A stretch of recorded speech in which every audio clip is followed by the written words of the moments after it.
महाराष्ट्रातील महत्त्वाच्या बातम्या फक्त 10 मिनिटात. या चॅनलला अजूनही सबस्क्राईब केलं नसेल तर आत्ताच करा. देशात 21 जून रोजी नीट परीक्षा पार पडणार आहे. या पार्श्वभूमीवर राज्याचे मुख्यमंत्री देवेंद्र फडणवीस राज्यात पार पडणाऱ्या नीट परीक्षा पूर्वतयारीचा आढावा घेणार आहेत. कोकण परिषद निवडणुकीतून माघार घेतल्यानंतर पक्षाने हकालपट्टी केलेले ठाकरेंच्या शिवसेनेचे बाळमाने भाजपच्या वाटेवर असल्याची माहिती मिळते. गेल्या काही दिवसांमध्ये विदर्भासह अनेक जिल्ह्यांमध्ये उष्णतेमुळे नागरिक चांगलेच हैराण आहेत. मात्र आता मान्सून केरळमध्ये दाखल झाल्यानंतर महाराष्ट्रात देखील मान्सूनसाठी पोषक वातावरण निर्माण झालं आहे. आज विदर्भातील अमरावती, वर्धा आणि चंद्रपूर जिल्ह्यात वादळी पावसाचा ऑरेंज अलर्ट देण्यात आलाय. सिंधुदुर्गसह पुणे, सातारा, कोल्हापूर या जिल्ह्यांच्या घाटमाथ्यावर जोरदार पावसाची तर उर्वरित राज्यात वादळी पावसाची शक्यता हवामान खात्याने वर्तवली आहे. तसेच येलो अलर्ट जारी केलाय.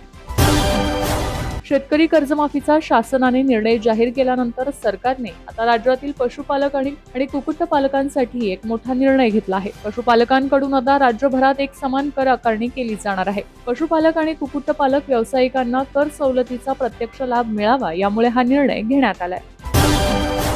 जागतिक पर्यावरण दिनाचे औचित्य साधून महाराष्ट्र राज्य मार्ग परिवहन महामंडळाच्या वतीने राज्यव्यापी अत्याधुनिक स्वच्छता मोहिमेचा शुभारंभ आज करण्यात आलाय.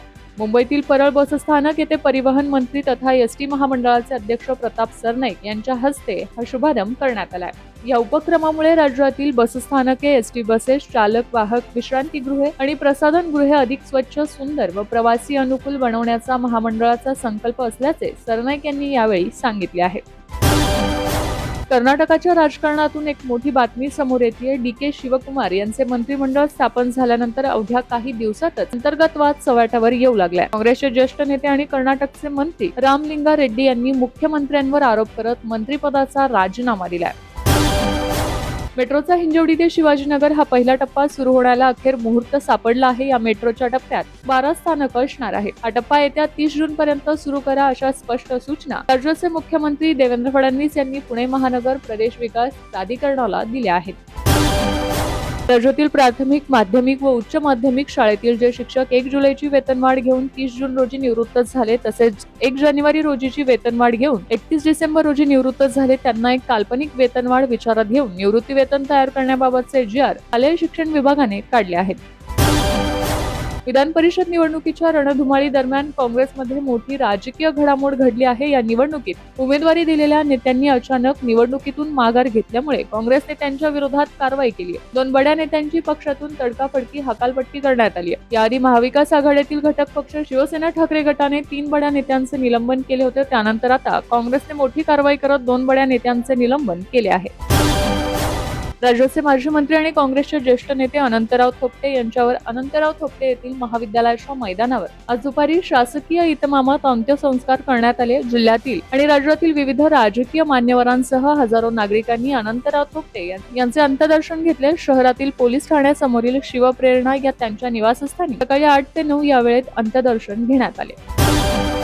तमिळनाडूच्या राजकारणातून मोठी बातमी समोर आली आहे. तमिळनाडूमधील भाजपचे ज्येष्ठ नेते के. अण्णामलाई यांनी अखेर भारतीय जनता पक्षाचा राजीनामा दिलाय. त्यांच्या या निर्णयामुळे तमिळनाडूच्या राजकारणात मोठी खळबळ उडाली आहे. भाजपसाठीही हा मोठा धक्का मानला जातोय. भाजपचे राष्ट्रीय अध्यक्ष नितीन नवीन यांनी अण्णामलाई यांचा राजीनामा स्वीकारला असून याबाबत पक्षाने अधिकृत पत्रक देखील जारी केले आहे. उल्हासनगर शहरासाठी महसूल मंत्री चंद्रशेखर बावनकुळे यांनी मोठा निर्णय घेतलाय. 2011 साल पूर्वीच्या सर्व घरांना सनद दिल्यावर आता मालकी हक्क मिळणार असल्याची माहिती मिळत आहे. महसूल मंत्री चंद्रशेखर बावनकुळे यांच्यासोबत मंत्रालयात भाजप आमदार कुमार आयलानी, जिल्हाधिकारी, प्रांताधिकारी, महसूल अधिकाऱ्यांची बैठक पार पडली. या बैठकीत मंत्री चंद्रशेखर बावनकुळे यांनी हा निर्णय घेतला असल्याची माहिती मिळते. मराठा आरक्षणाच्या मागणीसाठी झालेल्या विविध आंदोलनातील मृतांच्या वारसांना राज्य सरकारकडून आर्थिक मदत जाहीर करण्यात आली आहे. 8 जिल्ह्यातील 34 व्यक्तींच्या कायदेशीर वारसदारांना प्रत्येकी 10 लाख रुपयांप्रमाणे एकूण 3,40,00,000 रुपये मंजूर झाले आहेत. राज्यभरात चर्चेत असलेल्या टीसीएस लैंगिक छळ आणि कथित धर्मांतर प्रकरणात आता आणखी एक महत्त्वाची घडामोड समोर आली आहे. या प्रकरणातील मुख्य फरार आरोपी निदा खान हिला आश्रय दिल्याचा आरोप असलेल्या एमआयएमचे नगरसेवक मतीन पटेल यांची विशेष तपास पथकाने आतापर्यंत 3 वेळा सखोल चौकशी केली आहे. चौकशी दरम्यान जप्त करण्यात आलेल्या मोबाईल फोनमधील डेटाच्या आधारे तपास यंत्रणेला काही महत्त्वाची माहिती मिळाली असल्याचे सांगितले जात आहे.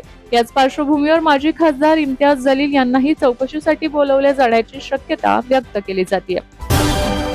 अन्न व औषध प्रशासनाच्या आयुक्तपदी नुकतीच नियुक्ती झालेल्या तुकाराम मुंढे यांनी पदभार स्वीकारल्यानंतर प्रतिबंधित गुटखा आणि पान मसाला विक्रेत्यांविरोधातील कारवायांचा वेग वाढला आहे. आरोग्याशी खेळ करणाऱ्यांना कोणतीही दया दाखवली जाणार नाही असा कडक इशारा देत त्यांनी पुढील काळात आणखी कठोर कारवाईचे संकेत दिले आहेत. यासोबतच नागरिकांना तक्रार करण्यासाठी 1800222365 हा टोल फ्री क्रमांक देखील जारी करण्यात आला आहे.